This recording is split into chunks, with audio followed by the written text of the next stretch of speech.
Halo, Assalamualaikum. Jumpa lagi dengan saya Fardatul Hakiki. Yuk kita belajar bareng lagi yuk. Kali ini kita akan belajar tentang kitab-kitab Allah. Untuk lebih jelasnya, yuk kita lihat di sana.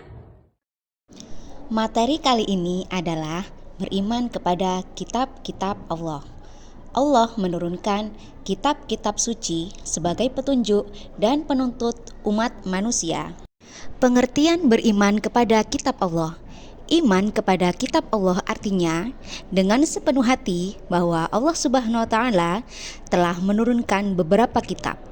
Allah menurunkan kitab-kitabnya kepada para rasulnya yang berfungsi sebagai penuntun kepada umat manusia dalam menjalani kehidupannya.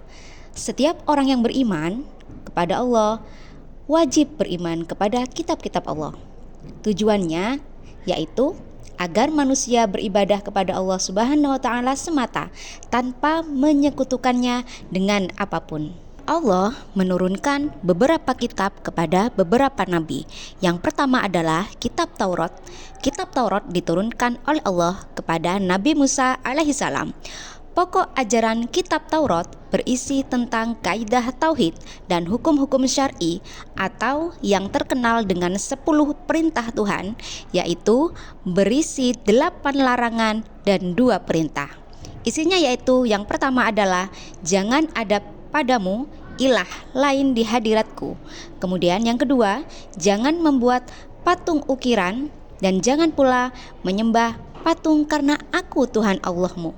Yang ketiga adalah jangan kami menyebut Tuhan Allah dengan sia-sia. Kemudian isi kitab Taurat yang keempat adalah ingatlah kamu akan hari Sabat supaya kamu sucikan dia. Yang kelima, berilah hormat kepada bapak ibumu. Kemudian yang keenam, jangan membunuh sesama manusia. Selanjutnya, larangan berbuat zina, larangan mencuri, larangan menjadi saksi palsu, dan yang terakhir adalah larangan berkeinginan memiliki hak orang lain. Kitab Allah yang kedua yaitu kitab Zabur. Kitab Zabur diturunkan oleh Allah kepada Nabi Daud alaihissalam. Isi kandungan kitab Zabur berisi kumpulan pujian-pujian kepada Allah atas segala nikmatnya. Kemudian kitab Zabur juga berisi zikir, doa, nasihat dan hikmah. Kitab Zabur merupakan petunjuk untuk kaum Nabi Daud alaihissalam. Kitab yang ketiga yang Allah turunkan adalah kitab Injil. Kitab Injil Allah turunkan kepada Nabi Isa alaihissalam. Isi kandungan kitab Injil adalah ajaran untuk hidup dengan zuhud, karena pada masa itu orang-orang Yahudi sedang dilanda kerakusan dan ketamakan kepada harta.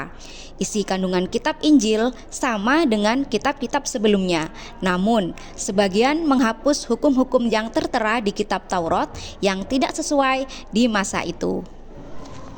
Selanjutnya, kitab yang keempat adalah kitab Al-Quran. Isi ajaran Al-Quran sendiri sebagai kitab suci umat Islam yang berisi tentang tauhid, artinya tentang keimanan kepada yang goib, kitab Allah dan akhirat.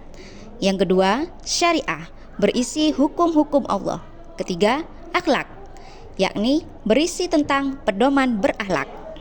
Untuk selanjutnya, isi ajaran Al-Quran yang keempat adalah ibadah, yakni tentang ketentuan hubungan manusia dengan Allah, juga disebut dengan hablu minallah. Yang kelima, muamalah, yakni tentang ketentuan hubungan dalam kehidupan sosial. Yang keenam, sejarah, berisi tentang kisah-kisah para nabi dan rasul yang terdahulu. Kemudian yang ketujuh adalah wa'ad dan wa'id, artinya janji-janji Allah kepada orang yang beriman dan kepada orang kafir akan adanya balasan di hari kemudian. Untuk selanjutnya, kitab yang Allah turunkan adalah kitab Suhuf. Suhuf artinya kumpulan wahyu Allah yang dalam bentuk lembaran-lembaran terpisah. Suhuf diberikan kepada Nabi dan Rasul Allah yang berisi hukum dasar sebagai pedoman untuk menyiarkan agama kepada umatnya. Suhuf diturunkan oleh Allah seperti kepada Nabi Ibrahim dan Nabi Musa alaihissalam. Nabi yang menerima kitab suhuf antara lain Nabi Adam alaihissalam menerima 10 suhuf, Nabi Ibrahim alaihissalam menerima 30 suhuf, Nabi Syed alaihissalam menerima 50 suhuf. Yang terakhir adalah Nabi Musa alaihissalam menerima 10 suhuf sebelum diturunkannya kitab Taurat. Beriman kepada kitab Allah berarti suatu keyakinan dengan sepenuh hati bahwa Allah benar-benar telah menurunkan wahyunya kepada para rasul pilihan sebagai petunjuk dan pedoman bagi kehidupan manusia agar manusia senantiasa bahagia di dunia hingga akhirat. Dari apa yang sudah kita bahas dari awal hingga akhir, maka saya mempunyai satu pertanyaan untuk kalian. Jika kalian bisa menjawabnya, nanti komen ya. Pertanyaannya adalah, apa sih perbedaan dari Al-Quran dengan suhuf? Silahkan di komen. Saya akhiri untuk pembelajaran kali ini. Semoga bermanfaat. Kita ketemu di pembelajaran selanjutnya. Bye-bye. Assalamualaikum.